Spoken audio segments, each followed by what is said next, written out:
de la destrucción de los glóbulos rojos, cuando el glóbulo rojo vive 120 días aproximadamente, pasa al sistema retículo endotelial, donde luego es destruido y se libera bilirrubina no conjugada a la sangre, luego esto pasa al hígado, en el hígado es conjugado, y luego es eliminado en los canalículos biliares hacia el intestino, donde aparece nuevamente una circulación enteropática. Bueno, realmente esto creo que mejor vamos a avanzar un poco más. Cuando encuentras bilirrubina en la orina, es indicativo de disfunción hepática. Nosotros vamos a detallar, por ejemplo, cuando nos toque la parte de hablar sobre función hepática, pruebas de función hepática, vamos a hablar mucho sobre la bilirrubina y todo eso. Entonces, mejor no avancemos mucho sobre esto. Quiero llegar a temas que más nos van a servir en áreas del tiempo. Vamos a pasar esto. Los cuerpos cetónicos son un subproducto del metabolismo incompleto de las grasas, indicativo de un estado metabólico gluconeogénico que puede ocurrir con hambre, dietas bajas en carbohidratos, enfermedad febril, diabetes mellitus o cetoacidosis diabética. Estos compuestos, el ácido acetoacético, la acetona y el ácido beta-hidroxibutírico, son liberados en la sangre por el hígado y son utilizados por otros tejidos del cuerpo como fuente de energía. Sin embargo, algunos también se filtran a los riñones y son encontrados en orina y se utilizan como diagnóstico, o se utilizaban antes sobre todo como diagnóstico de cetoacidosis diabética. Ahora todavía se siguen utilizando, ¿no? Las recomendaciones es que si tienes un paciente con criterios de cetoacidosis diabética, un paciente que tiene respiración de Kussmaul, que tiene hiperglicemia, que tiene poliuria, polidipsia, y que tenga unos análisis de gases arteriales donde muestre acidosis metabólica con una brecha elevada, entonces utilizas los cuerpos cetónicos en sangre o en orina para el diagnóstico. Utiliza la prueba de nitroprusiato, una reacción de nitroprusiato, y donde básicamente reacciona con el acetoacetato para producir un producto color violeta, que es lo que marca la presencia de esta sustancia en orina. Puede haber falsos positivos también. Este cuadro, esto es de en la revista de Diabetes Care sobre manejo de hiperglicemias, y aquí habla sobre cómo se produce la cetoacidosis, ¿no? La deficiencia absoluta de insulina es la que generalmente provoca lipólisis, liberación de ácidos grasos, la formación de cuerpos cetónicos, disminución de la reserva alcalina y produce cetoacidosis, ¿no? También puede haber hiperlipemia por la liberación de ácidos grasos, ¿no? Y acá ustedes solamente también hablan sobre la deficiencia relativa de insulina te produce más un síndrome hiperosmolar, y una deficiencia absoluta de insulina te produce una cetoacidosis diabética. Y siempre cuando tienes un paciente, también vamos a hablar de esto en el tema que nos toque de glucosa, pero adelanto, ¿no? Algunas diferencias. El pH normalmente es menos de 7.3 en la cetoacidosis y más de 20.3 en el síndrome hiperosmolar. El bicarbonato es menos de 18 en la cetoacidosis y es más de 18 en el síndrome hiposmolar. El anion gap es elevado, normalmente más de 10, y el anion gap es variable en el síndrome hiposmolar. La osmolaridad normalmente es menos de 320 y en el síndrome hiposmolar es la hiperglicemia es más de 250 y más de 600 en el síndrome hiposmolar, ¿no?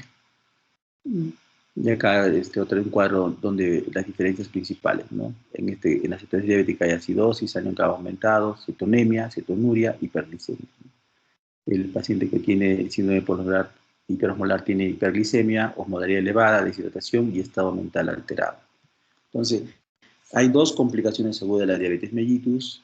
Una de ellas, la cetosis diabética, se puede determinar evaluando la orina, pero en el contexto clínico. Si ustedes tuvieran cuerpos cetónicos en orina positivo, pero el paciente no tiene todas las cosas que hemos hablado, podían pensar que el paciente ha hecho un ayuno prolongado o tiene alguna condición o es un falso positivo. Entonces, Eso es lo que, al final de cuentas, lo que quiero decirles. No tienen ustedes que valorar el resultado que puedan obtener, en este caso en específico hablo de los cuerpos cetónicos en relación a la clínica del paciente.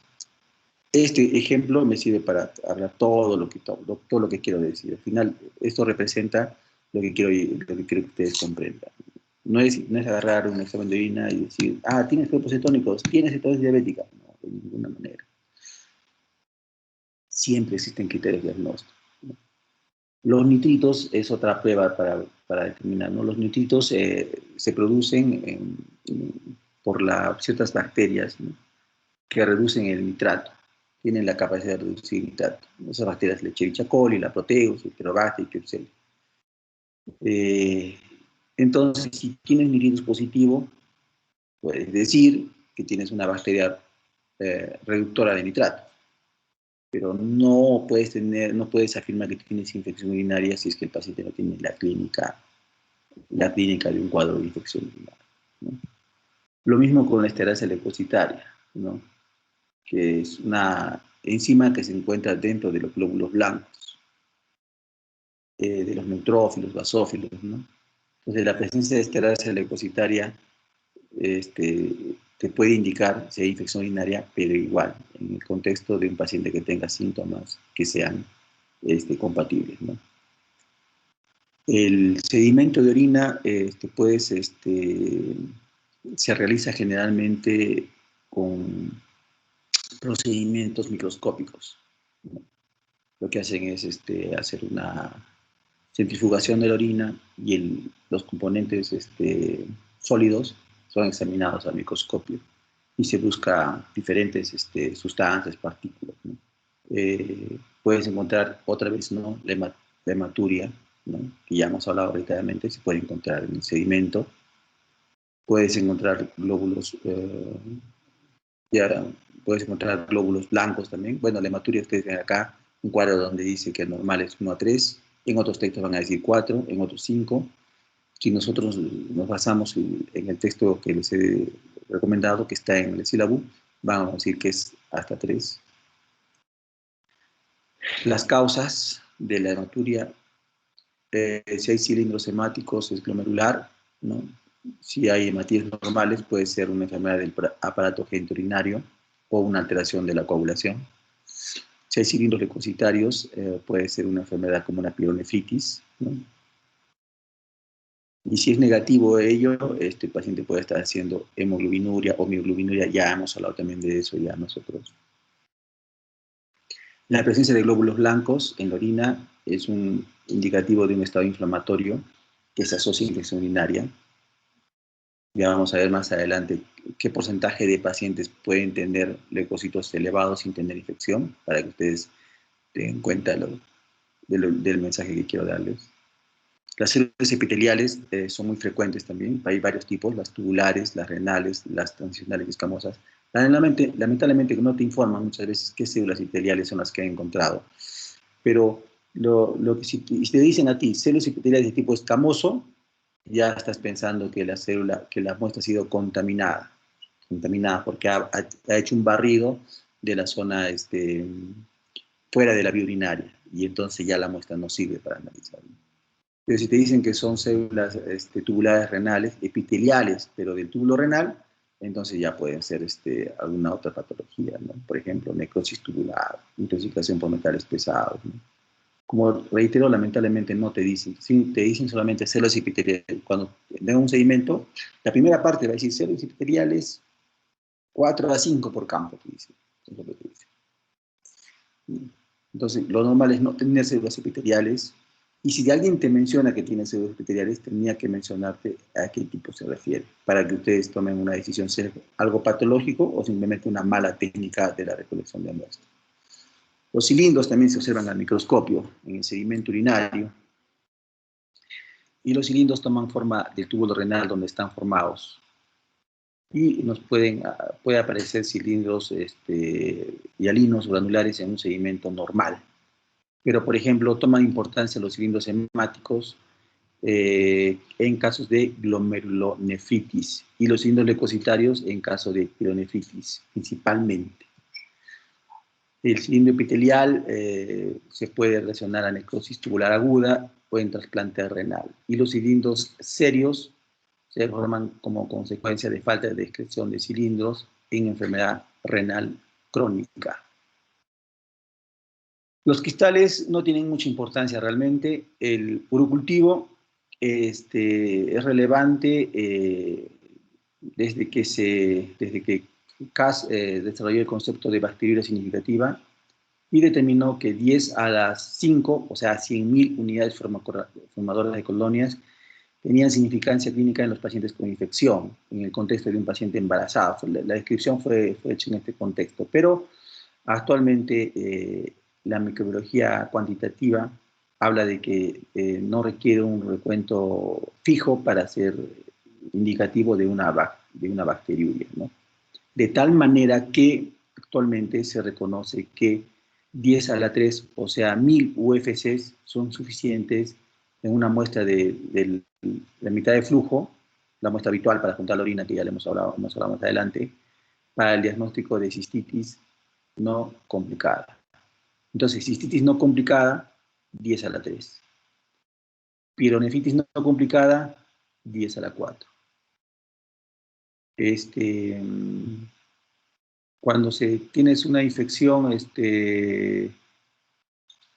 complicada, se requiere 10 a la 5 y en varones 10 a la 4. Entonces, ¿qué quiere decir esto? Quiere decir que el urocultivo no es 10 a la 5 para todos, que depende. Si tienes una muestra con punción suprapúbica, con una aguja, una jeringa, y haces una punción, cualquier recuento, o sea, un recuento es relevante para infección urinaria. Y aquí entra lo que les decía, ¿no? En primer lugar, ya hemos acabado la parte teórica, vamos a entrar a la parte de patologías. ¿En qué nos sirve? ¿Cómo interpretamos el examen de orina en relación a los pacientes? ¿Ya? Vamos a entrar a eso. Y en eso vamos a hablar de bacteriuria sintomática. Y cuando hablamos de bacteriuria sintomática, me voy a referir a la bibliografía publicada en 2019 en la Sociedad de Infectología Americana.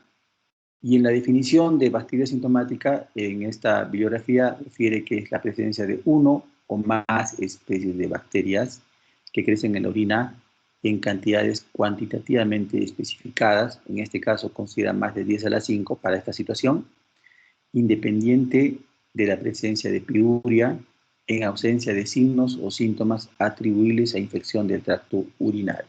¿Está bien clara la definición? Paciente con cultivo positivo que no tiene síntomas atribuibles a infección del tracto urinario, que se asocia o no a la presencia de piuria. Piuria para efectos de la presencia de leucocitos. O sea, la piuria para otras bibliografías hablan de leucocitos. La piuria es la presencia de leucocitos, ¿ya? En orina. La Asociación Europea de Urología del 2018 publicó bajo el título de infecciones urológicas, también habla y define lo que es bacteriuria sintomática y dice que es una condición clínica definida como la presencia de bacterias en la orina de un individuo sin signos y síntomas de infección del tracto urinario. Entonces ya estamos hablando de dos sociedades científicas importantes, serias, que hablan y definen lo que es bacteriuria sintomática. Entonces, a este punto, tal vez ustedes se puedan estar preguntando, ¿y esta cosa que me está hablando, cuán frecuente es? De repente nunca voy a ver un paciente con esta situación, porque estoy prestando atención a algo que es muy infrecuente.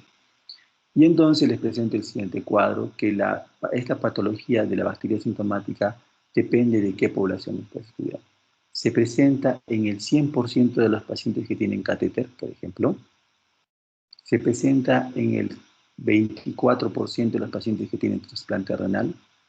Se presenta hasta en el 69% de los pacientes que tienen un uso de un catéter en forma intermitente, catéter urinario me refiero. Se presenta en el 50% de los hombres y mujeres que viven en cuidados, en asilos, por ejemplo, en los nursing homes, que se llaman cuidados de enfermería. Se presenta en el 16% al 19% de los mayores de 70 años que viven en la comunidad. O sea, están viendo ustedes que es muy frecuente, mucho más frecuente que cualquier patología que ustedes hayan visto. Entonces, es tan frecuente que ustedes tienen que saber la definición. ¿Y cómo se hace el diagnóstico de la bacteriología sintomática? Se utiliza en mujeres 2 muestras que tengan más de 100.000 UFCs y para los hombres una sola muestra con más de 100.000 UFCs. Si lo tomas con catéter, basta una sola muestra para hombres o catéter con más de 100 UFCs con catéter urinario. Y dice que la piuria que acompaña a la bacteriuria no es indicación de tratamiento antimicrobiano. Ya está hablando de que la piuria. Entonces ya están viendo que el 50% de los ancianos que viven en asilos, el 50% va a tener bacteriuria sintomática y probablemente va a tener piuria. Entonces, si me traen un examen de orina de un paciente que vive en una de estas instituciones, yo tengo que tomar con mucho cuidado la decisión de darle un tratamiento o no al paciente. Eso es interpretación. Saber que tenemos que tener consideraciones clínicas para decidir qué vamos a hacer con esta enfermedad. Y esto es para complicar, porque nos han enseñado, seguramente ustedes tenían este concepto, porque a mí también me hicieron llegar ese concepto. Infección urinaria es cuando el paciente tiene leucocitos más de 5 por campo, o más de 10 por campo, me decían, ¿no? Entonces acá dice que la población que tiene bacteriuria, ¿no? Y la población que tiene piuria. Entonces, miren que un montón de gente, mujeres gestantes, el 50% tiene piocitos en la orina. Las mujeres jóvenes, adultas sanas, tienen 32%. Los diabéticos tienen 70%. Los ancianos, el 90%. O sea, todos los ancianos tienen leucocitos en la orina. Entonces, este es romper un paradigma. El paradigma de que la presencia de leucocitos en la orina te hace infección urinaria. ¿Cómo te va a hacer si el 90% de los ancianos tienen? No se puede hablar de eso. Y aquí es un estudio que lo he presentado varias veces ya y que me parece interesante, ¿no? Porque como estamos hablando de bacteria sintomática, en España, a los médicos de España, a 1.238 médicos le preguntaron qué harían con un paciente con bacteria sintomática que tenía, y hasta la pregunta estaba mal formulada, porque les preguntaron qué harían si el paciente tenía 50.000 UFC y qué harían con el paciente que tiene bacteria sintomática que tiene más de 100.000 UFCs. Entonces ya sabemos que la definición es 100.000, no tendrían por qué dividir en 50.000. Si tienen 50.000 ya no es bacteria sintomática, para empezar. Segundo lugar, la encuesta se hizo considerando una paciente que tiene bacteriuria. No decían qué antecedentes tenía. Porque si me dicen que es una mujer que no tiene factores de riesgo, es diferente a decirme que es una gestante. Aparentemente no era una gestante. Vamos a asumir, y lo que yo asumí, bacteriuria sintomática en una mujer no gestante, sin ningún otro factor de riesgo, que es lo que yo asumí. ¿Qué harían ustedes? Y le preguntaron a los médicos qué harían. Y le dijeron que la mayoría de ellos le iba a dar tratamiento con una monodosis, pensando en un antibiótico. El siguiente grupo de pacientes le iba a dar tratamiento con curso corto, unos pocos días de antibiótico, ¿no? Un porcentaje menor le iba a dar un tratamiento largo, y solamente el 22% y el 13%, dependiendo del nivel de bacteriuria, no le iba a dar tratamiento, ¿ya? Entonces, la pregunta de ustedes a este punto es, ¿qué se hace con esos pacientes? ¿Qué hacen con los pacientes que tienen bacterias sintomáticas? En este estudio se demostró que los pacientes que recibían antibióticos tenían más infecciones urinarias. Vivieron un grupo, una población que se detectó que tenía bacterias sintomáticas. Lo vieron en 2 grupos, el grupo que recibía antibióticos y el grupo que no recibía antibióticos. El grupo que recibió antibióticos tenía más infecciones urinarias después de haber recibido la terapia con antibióticos. Entonces, este es un ejemplo normal, o sea, obviamente no es el único estudio, ¿no? O sea, no estoy hablando, si me pongo a hablar del tema, puedo tomar toda una hora a hablar de bacterias sintomáticas y me quedo corto. Obviamente son varios estudios, pero la conclusión es que la mayoría de ellos, o casi todos, dicen que la presencia de esta cepa en la orina juega un rol protector. Protege a las mujeres, sobre todo, de infecciones urinarias. Y entonces vienen las recomendaciones, que le he resumido acá, pues no lo he podido traducir, pero simplemente está claro, ¿no? Dice acá que el tratamiento de la bacteriuria sintomática no es beneficioso en las siguientes condiciones. ¿En quiénes no se debe tratar? No debes tratar en mujeres que no tienen factores de riesgo, ¿no? No debes tratar en pacientes que tienen diabetes bien controlada. No debes tratar en mujeres postmenopáusicas. No se debe tratar en los pacientes ancianos que viven en instituciones. No se debe tratar en pacientes que tienen alteraciones disfuncionales o sea, han tenido algún tipo de repercusión de la vía urinaria baja. No se debe tratar en pacientes con trasplante renal. No se debe tratar en pacientes que van a ser operadas de una artroplastía con el nivel de evidencia respectivo. Y dice acá, el tratamiento es perjudicial en los pacientes que tienen infección recurrente. Esto es importante, ¿no? Porque los pacientes que tienen infección recurrente tienden a hacerse mucho análisis de orina, ¿no? Quiero saber si estoy bien. Después del tratamiento se hacen el examen de orina y sale supuestamente la infección urinaria, y lo que es una bacteriuria. Y se someten a más antibióticos. Y esos pacientes no solamente no se benefician, sino se perjudican del tratamiento. El tratamiento de bacteria sintomática es beneficioso previo a un procedimiento urológico. Uno, o sea, ya va uno, ¿eh? Y dos, en pacientes gestantes. ¿Ah? Dos situaciones nada más. Pacientes que van a ser sometidos a procedimientos urológicos y pacientes gestantes. ¿Ya? En los demás pacientes no se debe hacer. Y el siguiente cuadro dice en quiénes hay que buscar bacterias sintomáticas. Obviamente, no debes buscar en aquellos que no vas a tratar. Y sí debes buscar en aquellos que sí vas a tratar. Es lo mismo, el cuadro anterior. O sea, en los que no debes tratar, no se busca. ¿Para qué buscas si no requiere tratamiento? ¿En quiénes vas a buscar? En los que vas a operar y en los pacientes que están. ¿Ya? Entonces, queda claro. Entonces, ¿cuál era la respuesta? Vamos a regresar solamente para que quede claro. La respuesta en las dos situaciones era no dar tratamiento. Y solo el 13% de este grupo, fíjense, dijo la respuesta correcta. El 13% de los médicos en España estaban en lo correcto, en la conducta apropiada, que iba a ser no dar tratamiento.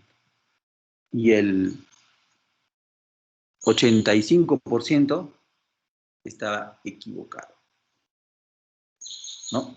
Eso al final es la conclusión de revisar esta bibliografía actualmente.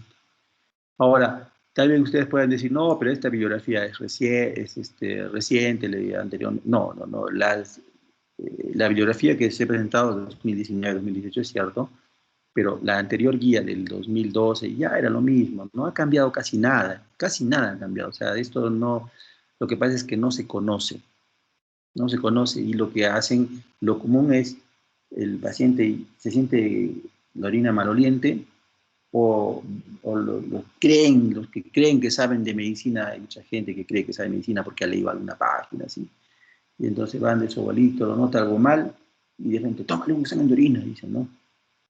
Y tómala, y él, de repente está mal tomada, lleva la muestra, la hace analizar, y él te lleva el examen de orina a tu consultorio. Este es mi abuelito, este es mi examen de orina.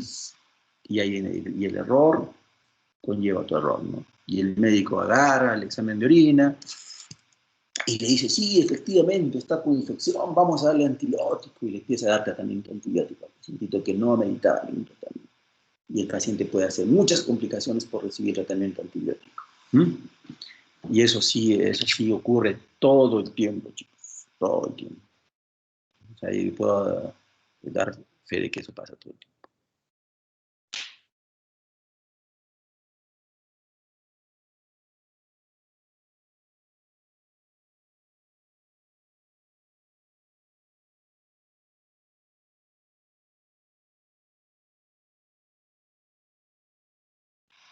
Enfocado.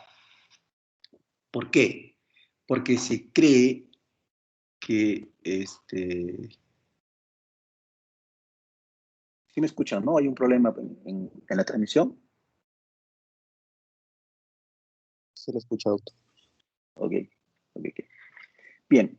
El enfoque que está mal es que para algunos médicos la infección urinaria es una sola. Es un solo diagnóstico, un solo tratamiento, un solo esquema de evaluación. No es así, ¿no?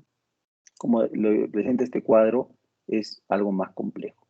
Y en primer lugar, y es sencillo, o sea, complejo si tú lo ves, no lo llegas a entender, ¿no? Pero cuando lo llegas a entender es sencillo. Simplemente son, miren, la infección urinaria puede ser no complicada y complicada.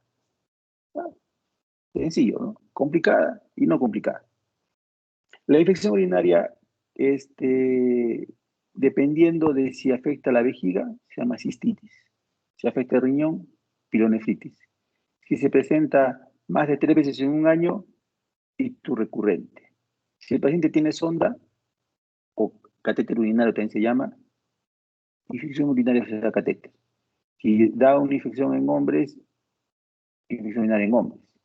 Y si el paciente tiene criterios de SOFA positivos, más de 2 puntos, tiene urosepsis. ¿Sí? Entonces, un paciente puede tener una infección no complicada y tener cistitis, tener cistitis no complicada, o pielonefritis no complicada, o ictus recurrente no complicada, o urosepsis no complicada. Ya si el paciente tiene catéter y es varón, ya jamás podría ser no complicada. Ya pasaría al otro lado. Entonces, un paciente tiene una cistitis complicada, una pielonefritis complicada, ictus recurrente complicada, catéter asociado a infección urinaria complicada y infección urinaria asociada al varón complicada o una urosepsis complicada. ¿Qué es complicada y qué no es complicada? Lo definimos en la siguiente. Y es fácil, ustedes recuerden lo siguiente. Primero tenemos que definir que no complicada se refiere a una mujer no gestante, premenopáusica, que no tiene alteraciones o anormalidades anatómicas o funcionales y no tiene comorbilidades. Es sencillo. O sea, el grupo de no complicada es pequeño en relación a la no complicada, ¿no? Porque si ya es una mujer que tiene cálculos renales, ya es complicada. Si es una mujer que tiene diabetes, ya es complicada. Si es una mujer que está gestando, ya es complicada, ¿no? Obviamente, si es varón es complicada, ¿no? Y no hablo de varón porque el varón ya es complicado, ¿no? Entonces, reitero, mujer no gestante, premenopausia, sin alteraciones anatómicas o funcionales y sin comorbilidades. Y complicada se refiere a todo lo demás. Entonces, no podemos enumerar lo que es complicada porque si usa catéter es complicada, si tiene liquesis es complicada, si tiene diabetes es complicada, si tiene cirrosis es complicada, si tiene insuficiencia cardíaca es complicada, si tiene estenosis ureteral es complicada, si tiene hidronefrosis es complicada. O sea, yo puedo quedarme a enumerar media hora de lo que es complicada, ¿me entienden? Entonces, lo que ustedes tienen que definir es primero lo no complicada para separar del resto que viene a ser lo que es complicado. Y así van a entender mejor las cosas. ¿Cómo se define infección recurrente? Cuando ha tenido 3 episodios en un año o 2 episodios en los últimos 6 meses. Sencillo. ¿Cómo se define infección urinaria catéter? Cuando ocurre una infección en un paciente que usa un catéter o que éste ha sido retirado en los últimos 2 días. ¿Cómo define urosepsis? Se define como una respuesta desregulada del hospedero que pone en peligro la vida del paciente causado por una infección del tracto urinario. Dicho de otra manera, es una infección del tracto urinario que causa una respuesta desregulada del organismo que conduce a falla orgánica que pone en peligro la vida del paciente. Muy bien. Reiterando nada más, cistitis es infección de la vejiga, se refiere que es una infección esporádica o recurrente, también puede ser, limitada a mujer premenopáusica no gestante sin anormalidades anatómicas o funcionales. ¿Listo? Sin comorbilidades. ¿Cómo se hace el diagnóstico de cistitis? Se hace con una alta probabilidad basada en disuria, frecuencia y urgencia. No se olviden de estas tres cosas. Disuria, frecuencia y urgencia. La frecuencia también se llama poliacuria. En ausencia de flujo vaginal y en mujeres que no tienen factores de riesgo que la han complicado. Entonces, el diagnóstico es sencillo. Entonces, ¿por qué viene? Vengo porque tengo dolor por orinar. Orino a cada rato y luego de mencionar tengo ganas de volver a orinar. Paciente con disuria, frecuencia, urgencia. ¿Tiene flujo vaginal? No, no tengo. Perfecto, tiene cistitis. Se acabó. Y ahí hay algo interesante. Los pacientes que presentan síntomas típicos, los análisis de orina conducen a un pobre aumento de la precisión diagnóstica. En otras palabras, ayudan poco o no sirven de mucho, como quieran llamarlo ustedes. Cuando ustedes tienen los criterios claros establecidos, el examen no ayuda mucho. No significa que no le tengan que pedir, si quieren pídanle, ¿no? Pero no ayuda mucho. Entonces, si el diagnóstico es poco claro, o sea, si los síntomas de repente no me presenta esa triada típica, no me dice, no, pues tengo dolor, pero también orino, pero no me da ganas de orinar cada rato, etcétera. O sea, no tiene los síntomas claros, o también depende, refiere al flujo vaginal. Entonces, ahí la tira reactiva aumenta la probabilidad. ¿Qué busca una tira reactiva? Leucocitos, nitritos y estearasa leucocitaria. ¿Te dan cuenta? La tira reactiva ahí me ayuda cuando los síntomas no son claros. En aquellos que tienen síntomas atípicos o en aquellos que no responden a una terapia inicial, se le pide urocultivo, ¿no? O en aquellos que es complicada ya, ¿no? O sea, si el paciente está gestando, si el paciente ha recibido antibióticos, si el paciente tiene, ya le pide urocultivo. Si el paciente tiene síntomas claros, típicos, no necesita urocultivo en esencia, o en estricto. Y acá dice lo mismo, ¿no?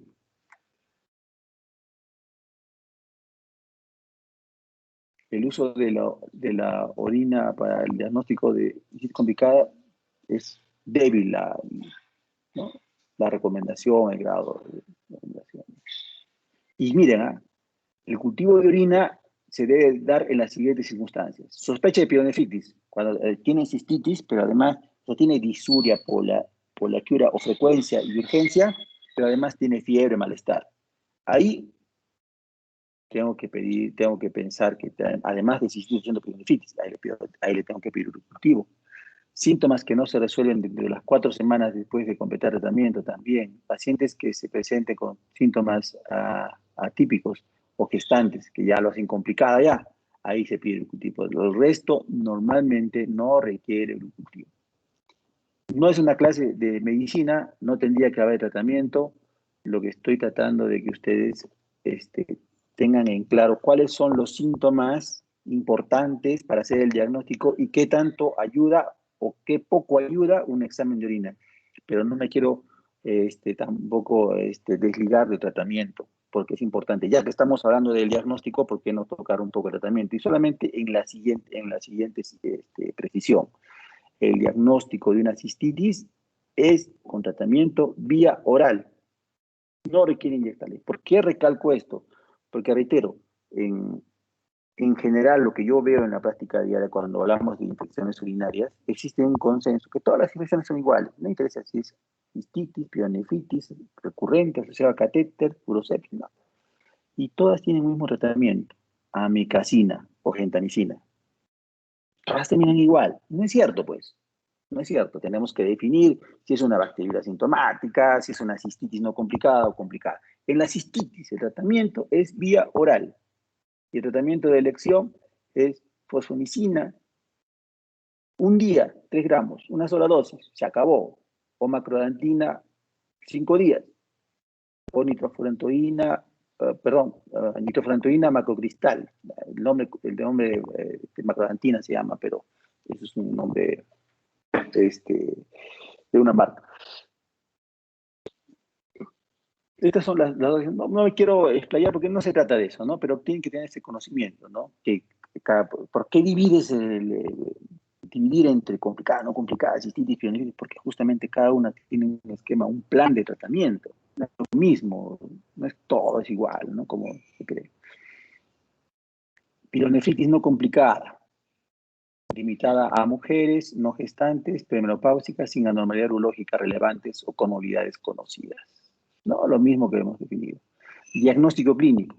Fiebre, escalofríos, dolor en el costado, en la zona lumbar se refiere, náuseas, vómitos, sensibilidad en el ángulo costovertebral, con o sin síntomas de cistitis.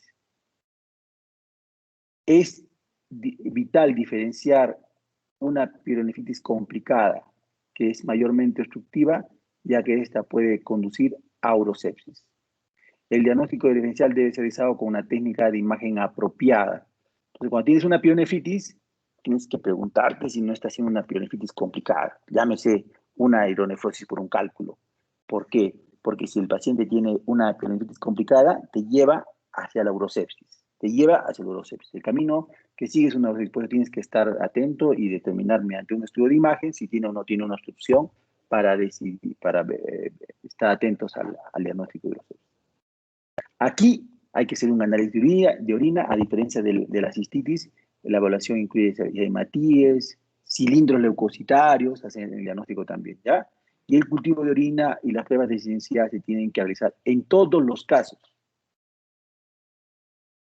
Se debe realizar una evaluación de tracto urinario superior con ultrasonido para descartar obstrucción, porque ya hemos hablado, por ejemplo, por cálculos.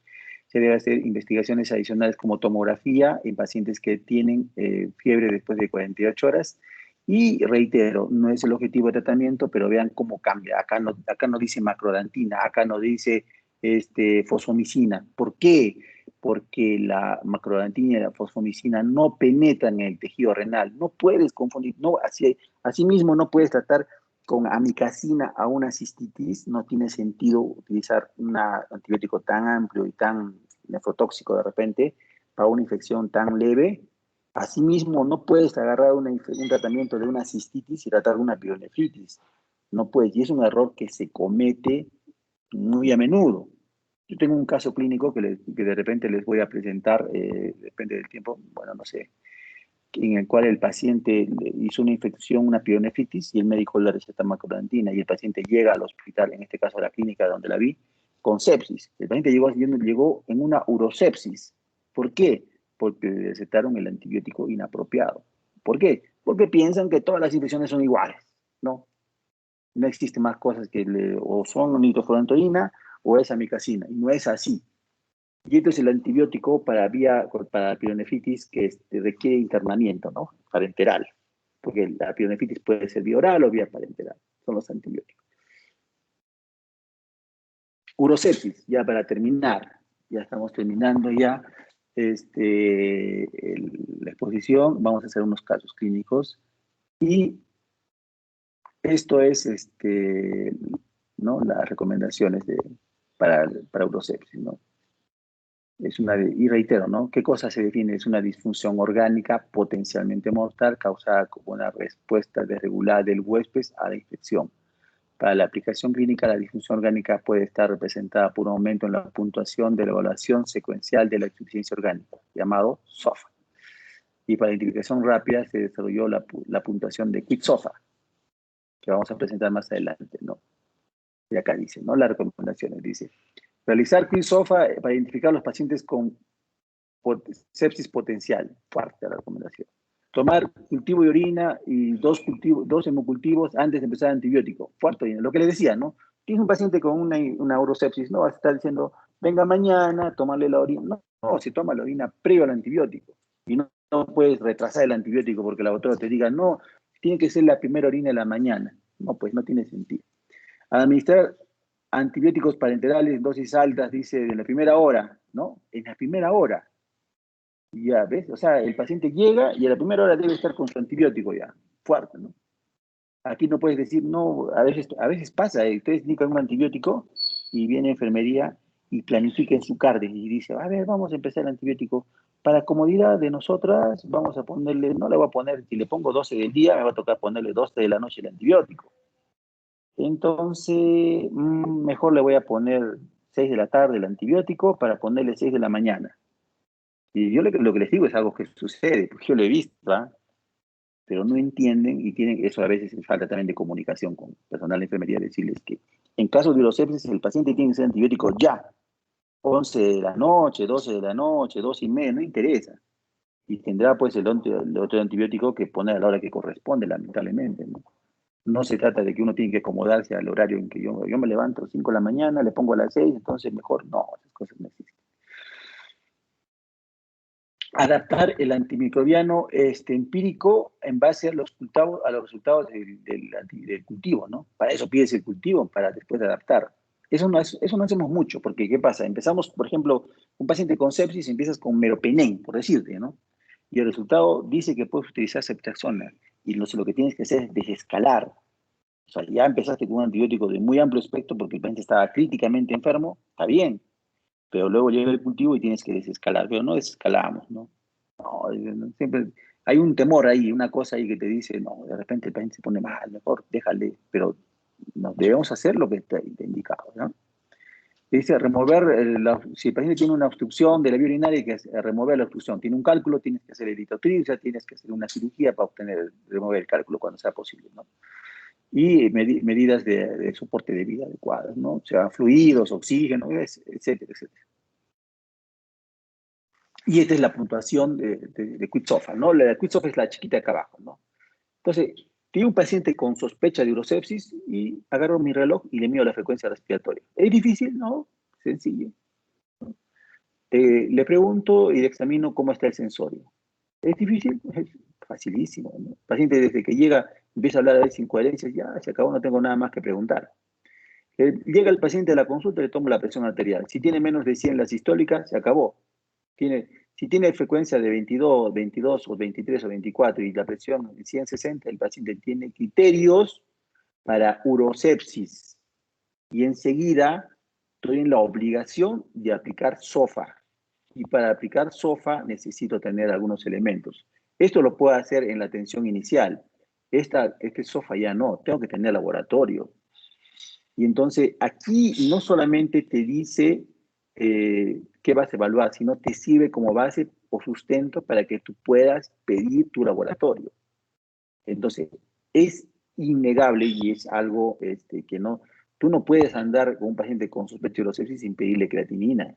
Y fíjense que el nivel de creatinina te da un puntaje. A mayor nivel de creatinina te da un puntaje. Recuerden, 2 puntos acá o 2 puntos acá, criterio de sepsis el paciente, de urosepsis en este caso. Escala de coma de Glasgow, todo el mundo sabe, la aplicas, eso no necesitas pedir análisis. Presión arterial media, saben cómo sacar, se tienen que sacar, hay varias fórmulas para sacar, usted lo puede encontrar en cualquier lugar para tomar y van puntuando de acuerdo a cómo está la PAM.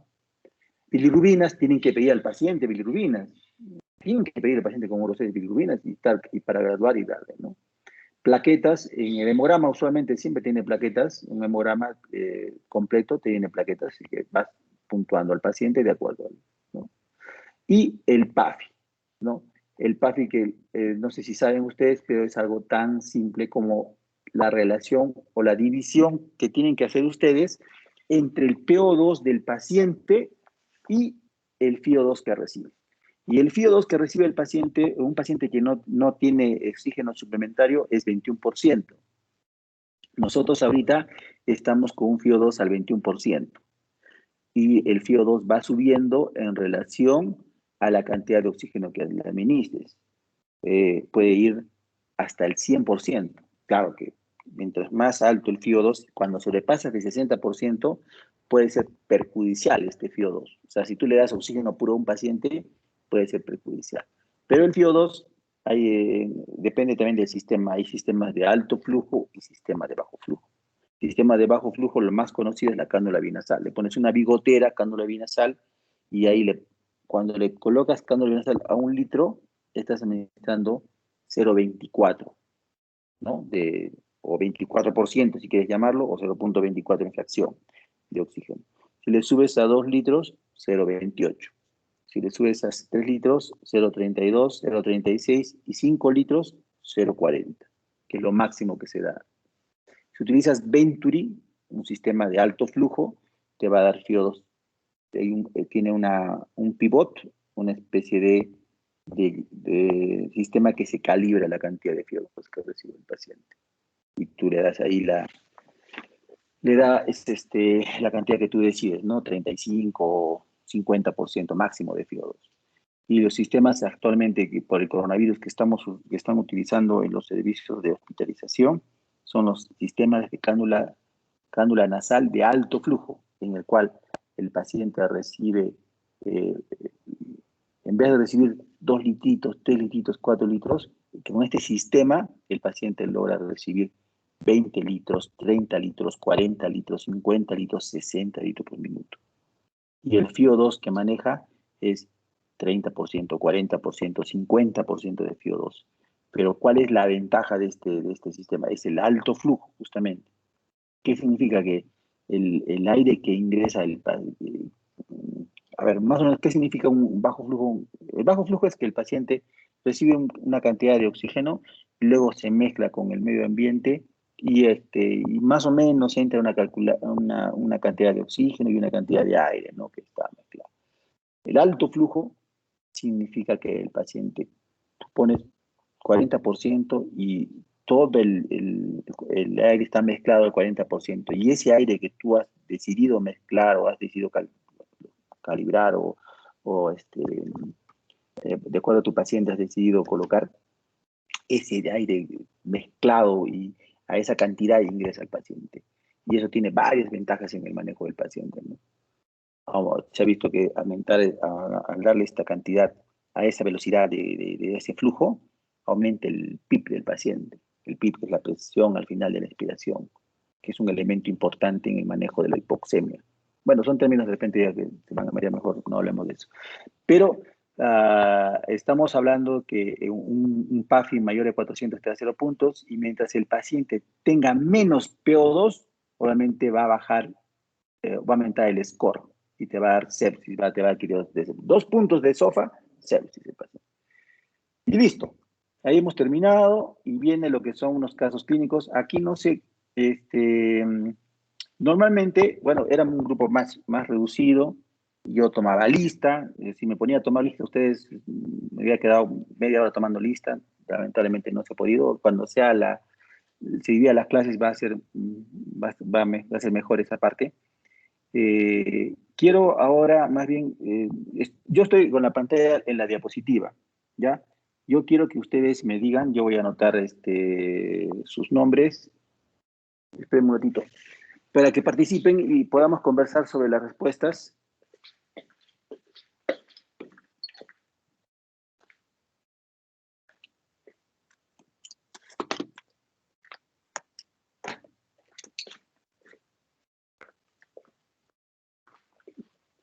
Ya, entonces lean el caso clínico y luego vamos a pasar a las preguntas.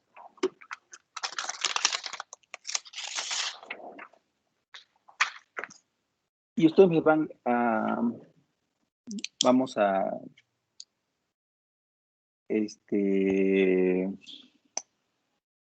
responder el caso, y ustedes me van diciendo su nombre, por favor, porque como le digo, estoy en la pantalla del caso y no puedo ver quién está hablando. Me dicen su nombre y me dan su respuesta. Y de esa manera conversamos y vemos si está correcto o no. Ya no es una evaluación, no tengan miedo, conversen nomás con toda franqueza, y si se equivocan, pues estamos para eso, no estamos tomando examen, ¿ya?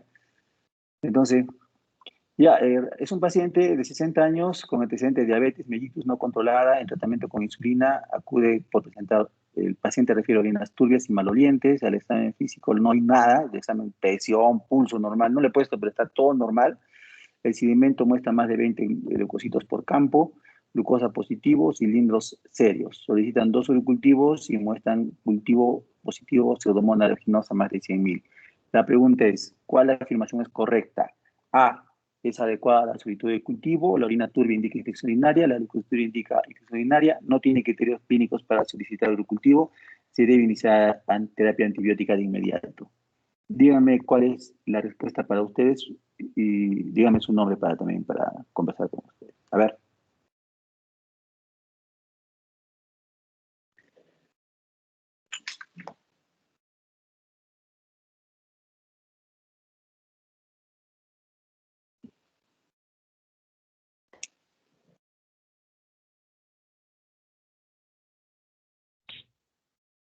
Doctor, buenos días. No recordé. Varios postigos. Doctor. Buenos días, doctor. Eso va a ser el problema, ¿no? Que todos van a hablar. Y ya, sí, como digo, es un problema esto, estamos intentando. A ver, uno de ustedes, a ver, por favor, que me diga una respuesta. ¿Se escucha, doctor? Sí, a ver, dime cuál es. La B podría ser, no tiene criterios clínicos para el cultivo ya que no presenta otra sintomatología más que el examen que se le hizo de los leucocitos. Muy bien. ¿Cómo te llamas? Leslie Ramos Quispe. Leslie Ramos. Muy bien, Leslie. Perfecto. Es la respuesta correcta. Y esta pregunta tiene el sentido de todo lo que hemos hablado, ¿no es cierto? Paciente, la orina turbia, maloliente. Si no tiene síntomas de infección, no debería haberle hecho un urocultivo. Solo sería indicado claramente el urocultivo en el contexto de que esté gestando y la paciente no habla nada de gestación. Por lo tanto, está mal haberle pedido el examen urocultivo. Muy bien, Leslie. Por lo tanto, ¿cuál sería el diagnóstico de la paciente, considerando lo que hemos conversado? ¿Qué tiene nuestra paciente? A ver. Una bacteria. Doctor, es una bacteriuria sintomática. Sí, perfecto. Muy bien. ¿Cómo te llamas? Dalia Ferrell. Muy bien. Dalia, ¿no? Sí, doctor. Dalia, muy bien, Dalia. Perfecto. Claro. Entonces, al final es lo que quiero que ustedes comprendan, ¿no? Que el diagnóstico en el caso del paciente es una bacteria sintomática, no requiere ningún tipo de tratamiento. Y no deberían haberle pedido el urocultivo del paciente, ¿no? Muy bien, Dalia. La siguiente es una paciente de 26 años, no gestante, acude a la consulta por presentar disuria, urgencia, poliacuria, que es lo mismo que frecuencia, no flujo vaginal, no tiene antecedentes de enfermedades, comorbilidades, no tiene alergias, al examen físico está normal, todo normal, temperatura normal, no tiene dolor en el costo vertebral derecho, debe dolor en hipogastrio, dice, nada más. Y entonces, la conducta sería pedirle urocultivo. El diagnóstico es cistitis aguda, el diagnóstico es una bacteria sintomática, el diagnóstico es pielonefritis no complicada, o se debe solicitar sedimento de orina y tratar de acuerdo a resultados. A ver. ¿Qué opina? Doctor, ¿sería una cistitis aguda? Sí, muy bien. ¿Cómo te llamas? Gabriela. Gabriela. ¿Gabriela qué? Apancho. Gabriela Pancho. Muy bien, sí, ahí incluso está falta, ¿no? Es una cistitis aguda no complicada. Y como ya he reiterado, el paciente normalmente no requiere urocultivo, no requiere una actividad reactiva. El diagnóstico es básicamente clínico. Perfecto, muy bien. ¿Y cuál sería la conducta apropiada? Sabiendo que tenemos una cistitis aguda, ¿cuál sería el tratamiento adecuado? Sería darle tratamiento vía oral, doctor. La fosomicina, como se indicó, o tal vez la nitrofurantoína. Claro, uso de antibióticos en monodosis o esquema corto, ¿no? Monodosis fosomicina, esquema corto, la nitrofurantoína. Muy bien. Gabriela también, ¿no? Me has dicho, ¿no? Sí, La última doctor. respuesta, Gabriela, muy bien. Muy bien, Gabriela. Perfecto, chicos. Estamos bien, creo, han entendido lo que quería decirles. Y por último, el paciente, miren, ojo, si ustedes revisan el syllabus, en la última clase es puro caso clínico. O sea, yo la última clase voy a elegir casos más complejos y más reales y los voy a presentar. Y como va a ser en aulas divididas, entonces ya va a ser más fácil poder interactuar con ustedes. Estamos tratando de acomodarnos ahora. Por último, es una paciente de 69 años, antecedente de litiasis renal, tiempo de enfermedad 2 días, fiebre, escalofríos, dolor lumbar, náuseas. Al examen físico, PA 120/80, frecuencia cardíaca 100 por minuto, temperatura 38,5, frecuencia respiratoria 20, saturación 98, normal a la aspiración, pulmones limpios, bla, bla, bla, bla. Dolor en el ángulo costovertebral derecho, abdomen blando depresible, no dolorosa palpación, ruidos presentes. Sedimentos, cilindros leucocitarios y granulosos. Leucocitos más de 50 por campo, urocultivo se está procesando. ¿Y cuál sería cuál de las siguientes afirmaciones es correcta?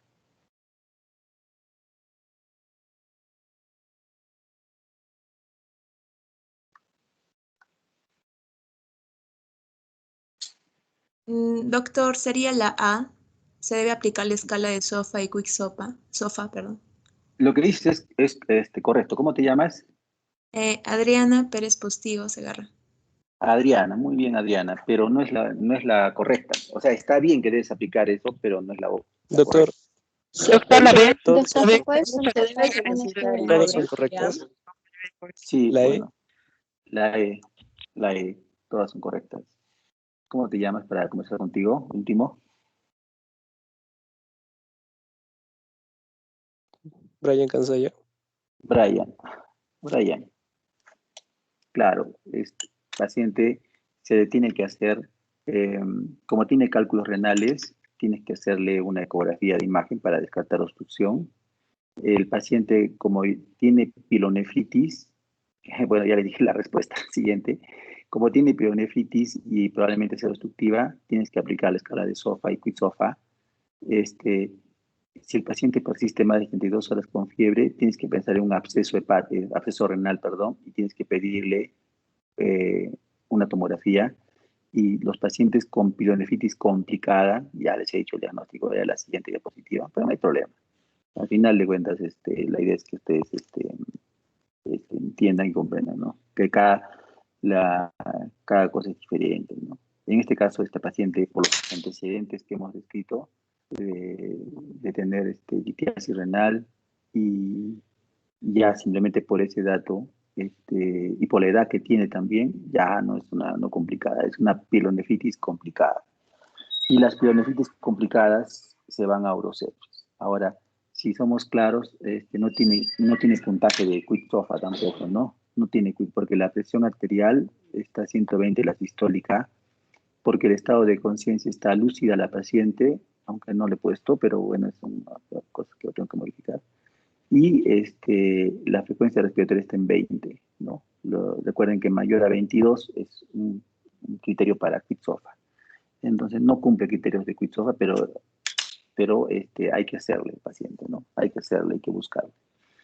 Y al final la siguiente pregunta era sobre eso. ¿Cuál es el diagnóstico del paciente? Obviamente es una pielonefritis complicada. Y la siguiente pregunta podría ser ¿cuál es el tratamiento? Nadie me va a decir tratamiento con antibióticos orales de corto, no, tienen que ser realmente antibióticos parenterales, ¿no? No les voy a preguntar qué antibióticos, esas cosas, porque eso ya no viene al caso, pero sí tienen que tener la idea de que son antibióticos parenterales. Normalmente utilizan quinolonas para este tipo de pacientes, quinolonas parenterales, ¿no? Está con fiebre, está taquicárdica la paciente. Y ya, obviamente, si yo pensaría en una sepsis, tendría que, si tuviera dos puntos de QUIC-SOFA, inmediatamente tengo que ver la creatinina, sacarle unos gases arteriales para ver el PAFI, ver las bilirrubinas y valorar si realmente cumple el puntaje de SOFA para hacer el diagnóstico de urosepsis. Bueno, chicos, muy bien. Hemos cumplido con dictar la primera clase, hemos hablado sobre lo que estaba planificado. La próxima clase, supongo yo que ya va a ser la división en 2 secciones. Yo voy a manejar la sección A. La clase está programada para el próximo viernes de 2 a 4 y cuarto de la tarde. No tengo ningún problema en ese horario, o sea, se va a respetar en el caso mío. Así que nos estamos viendo por ahí. La situación de que si ya está el segundo docente, de que si ya eso no depende para nada de mí. Yo no tengo